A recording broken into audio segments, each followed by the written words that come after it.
ലോകത്തിനു മുന്നിൽ വലിയ വിസ്മയം തീർത്തിരിക്കുകയാണ് ഇന്ത്യ. ലോകത്തിലെ ഏറ്റവും ഉയരത്തിലുള്ള തുരങ്കപാതയാണ് ഇന്ത്യ നിർമ്മിച്ചത്. സമുദ്രനിരപ്പിൽ നിന്നും 10,000 അടി ഉയരത്തിലാണ് ഈ തുരങ്കപാത. 9.02 കിലോമീറ്റർ ദൂരമാണ് തുരങ്കപാതയുടെ നീളം. ഇതിന്റെ നിർമ്മാണത്തിനായി 10 വർഷമാണ് എടുത്തത്. മുൻ പ്രധാനമന്ത്രി അടൽ ബിഹാരി വാജ്പേയിയോടുള്ള ബഹുമാനാർത്ഥം ഈ തുരങ്കൽ പാതയുടെ പേര് അടൽ ടണൽ എന്നാക്കി.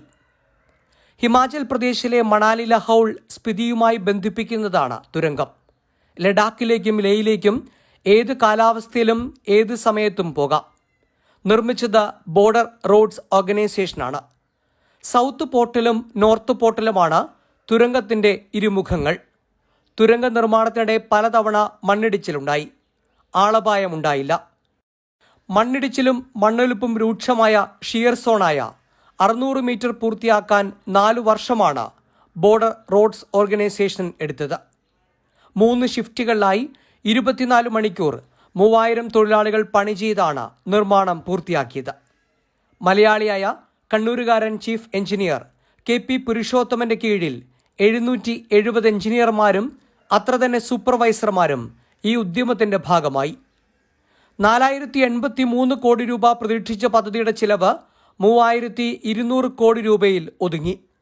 പട്ടാള ചിട്ടയോടെ എല്ലാ സുരക്ഷാ വശങ്ങളും പരിഗണിച്ചായിരുന്നു തുരങ്കത്തിന്റെ നിർമ്മാണം. കോവിഡ് കാലത്തും തുരങ്കപാതയുടെ പണി തടസ്സപ്പെട്ടില്ല.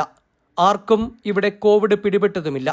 12,252 ടൺ സ്റ്റീലാണ് തുരങ്കപാതയുടെ നിർമ്മാണത്തിനായി ഉപയോഗിച്ചത്. കൂറ്റൻ തുരങ്കം തീർക്കാൻ 1,69,426 ടൺ സിമന്റും ഉപയോഗിച്ചു. ഈ തുരങ്കപാതയിൽ എന്തെങ്കിലും അപകടമുണ്ടായാൽ രക്ഷാപ്രവർത്തനം നടത്താൻ തുരങ്കത്തിന്റെ അടിയിലൂടെ രക്ഷാതുരങ്കവും നിർമ്മിച്ചിട്ടുണ്ട്.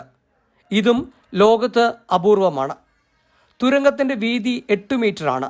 5.525 മീറ്റർ ഉയരമുണ്ട് തുരങ്കത്തിന്. പ്രതിദിനം 3000 കാറുകൾക്കും 1,500 ട്രക്കുകൾക്കും 80 കിലോമീറ്റർ വേഗതയിൽ സഞ്ചരിക്കാനാകും. ഓരോ 150 മീറ്ററിലും ടെലിഫോൺ വിളിക്കാനുള്ള സൗകര്യമുണ്ട്. 1/2 കിലോമീറ്റർ വ്യത്യാസത്തിൽ എമർജൻസി എക്സിറ്റുകൾ, 200 മീറ്റർ ഇടവിട്ട CCTV ക്യാമറകൾ. ഇത് നിരീക്ഷിക്കാൻ പ്രത്യേക സൗകര്യം 24 മണിക്കൂറും. ഓരോ കിലോമീറ്ററിലും വായുവിന്റെ ഗുണനിലവാരം പരിശോധിക്കാനുള്ള സംവിധാനമുണ്ട്. സൈന്യ നീക്കത്തിനും വിനോദസഞ്ചാരത്തിനും അടൽ ടണൽ വഴി തുറക്കും.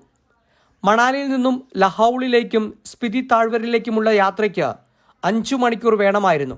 അത് ഈ തുരങ്കപാതയിലൂടെ സഞ്ചരിച്ചാൽ വെറും 10 മിനിറ്റായി കുറയും. കനത്ത മഞ്ഞുവീഴ്ചയിൽ 6 മാസക്കാലം ഒറ്റപ്പെടുന്ന ലഹൌൾ സ്പിതി നിവാസികൾക്ക് ഈ തുരങ്കപാത വലിയ അനുഗ്രഹമാണ്.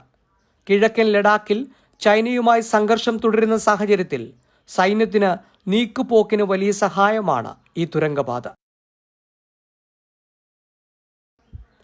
ഐപ്പ് വള്ളികാടൻ, നമസ്കാരം.